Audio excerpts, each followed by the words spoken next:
How would you describe Deepcut as a camp? Dreadful. Discipline was just slowly deteriorating. What we were expecting was to be treated like proper soldiers. But we were treated like shit. From day one. In the 1990s, thousands of young people came to Deepcut to learn to be soldiers. 4 of them would die here in mysterious circumstances. Today, a coroner said one, Cheryl James, had taken her own life. We know her means of death, obviously, but those last few minutes leading up to it, I think, you know, for the rest of our lives, there will always be a question mark about that.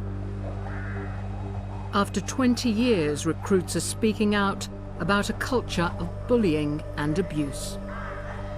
I felt the one hit and broke my fingers. And that's the last I remember, really, of that. He came up to me and whispered in my ear, "I'm going to kill you if you say anything." I thought, I'm going to die. I'm going to die, because that's what he said that he was going to do.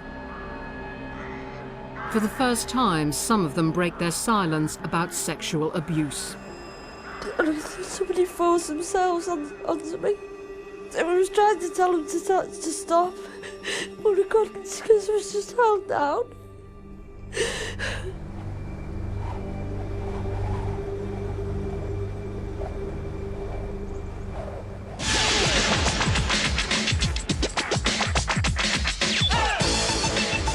I used to watch an advert called Frank.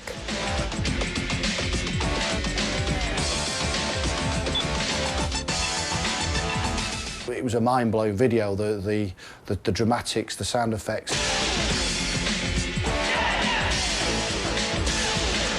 I wanted to give something to the country. I wanted to be proud of the country. I wanted people to be proud of me as well. I want to be that guy on the telly. I want to be that guy on the video. If you want a job with a bit more adventure and excitement, to be frank, join the army. In 1995, the new recruits were told to report to Purbright Training Centre in Surrey, next door to the sprawling Deepcut Army Base.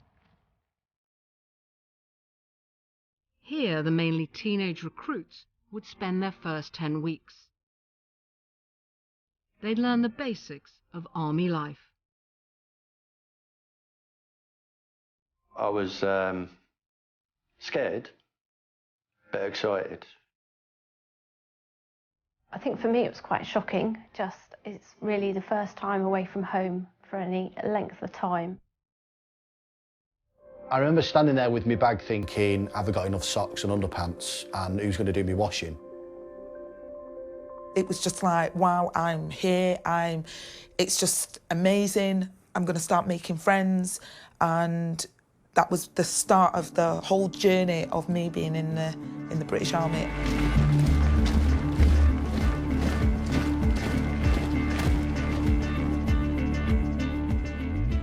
And then I remember they would say, the fun starts tomorrow.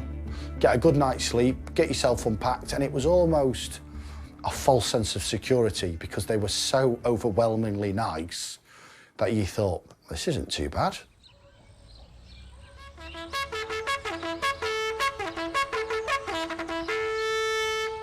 Who can remember what time you were told? 7 o'clock, Sergeant. You are already late for day 1 CMSI. Do you understand? Yes, Sergeant! This 1990s footage shows basic training at another army base, Winchester.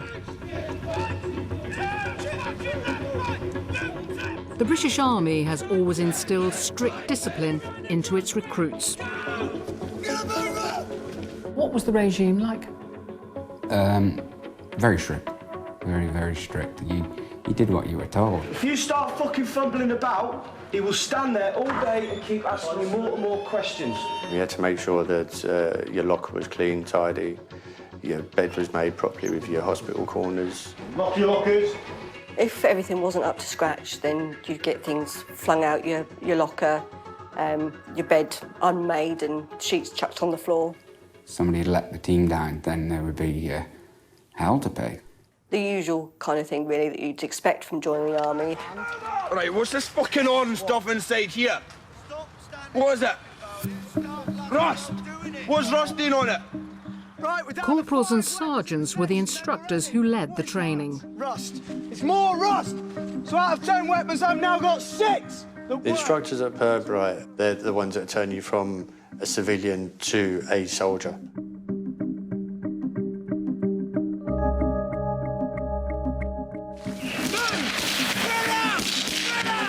They're pushing you to your limits, they're screaming at you, they're shouting at you, and basically just making your life hell while you're there.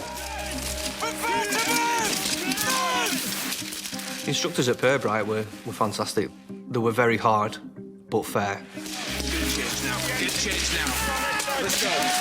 I can remember every day perfect, but it was, now looking back, it was good fun. It was hard at the time, but good fun. However, that wasn't everyone's experience.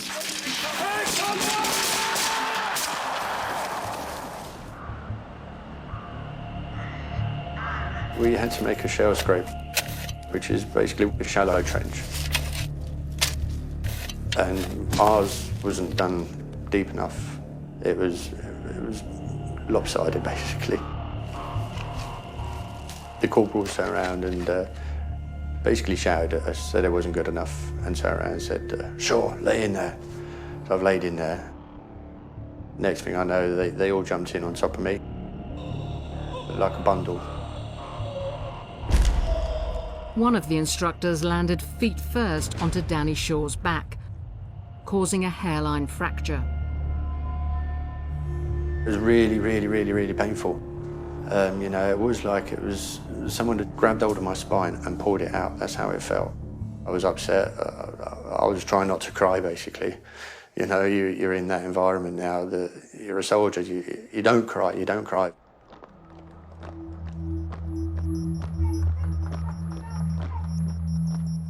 I was the only black female within the troop. In fact, I was the only black female in the whole squadron. Go, go, go, go, go! Go, come on! Dawn says she was targeted from the outset. I'd gone to collect my shells from the bullets. I was told by a lieutenant who had eaten a banana to take the banana peel and to place it in my pouch, you monkey.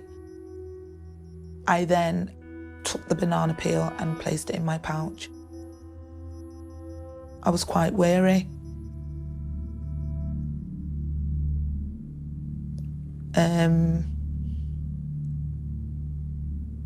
Confused.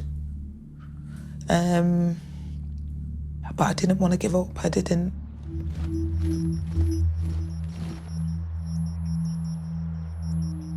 It didn't stop from there, really, from Pirbright. It carried on from Pirbright to Deepcut to my unit, which was the worst time of my,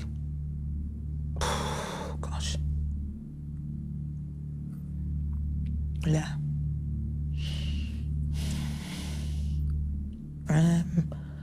It didn't stop then.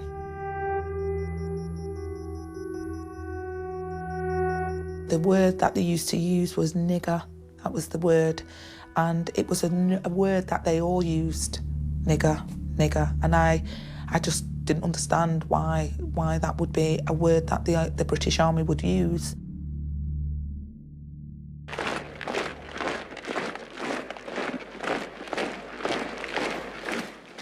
They'd made it through their 10 weeks basic training. The recruits were now soldiers.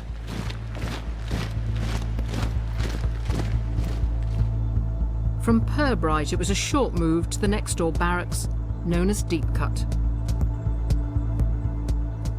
Here, as members of the Royal Logistic Corps, they'd undertake specialist training. It got built up to be a place which was full of opportunity and a proud place to be. But once we got there, it was a very different story.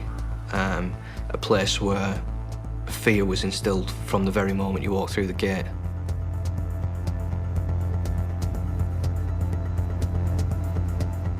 What we were expecting was to be treated like proper soldiers, to be given the respect that we thought we'd earned during that 10 weeks.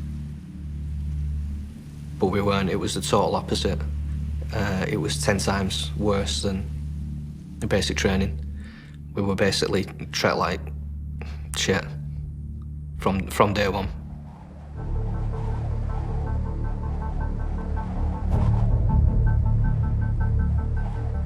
They did single out a few women and a few boys as well that they didn't like.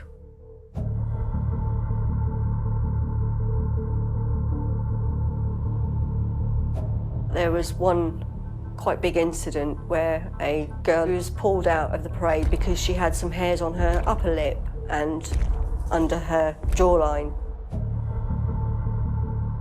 They humiliated her in front of everybody and made her stand there and have a shave.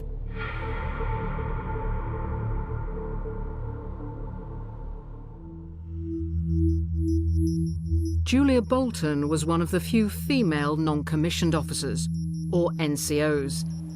She'd been to Deepcut 8 years earlier and was shocked at what she now found there.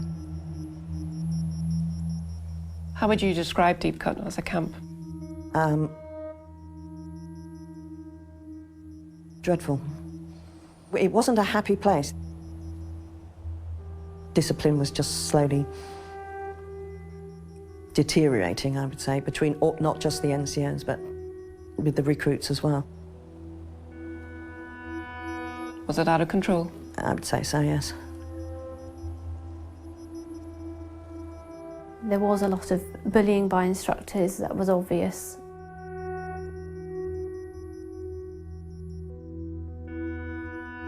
Some of the instructors were thugs, in particular Sergeant Gavigan. Sergeant Gavigan, he was a brute. He had a split personality. You heard him before you saw Sergeant Gavigan. If you saw him coming, you walked the other way. Some trainees describe Sergeant Andrew Gavigan as a role model. His superiors also praised him for his compassion and concern for young soldiers. But those who got on the wrong side of him tell a different story.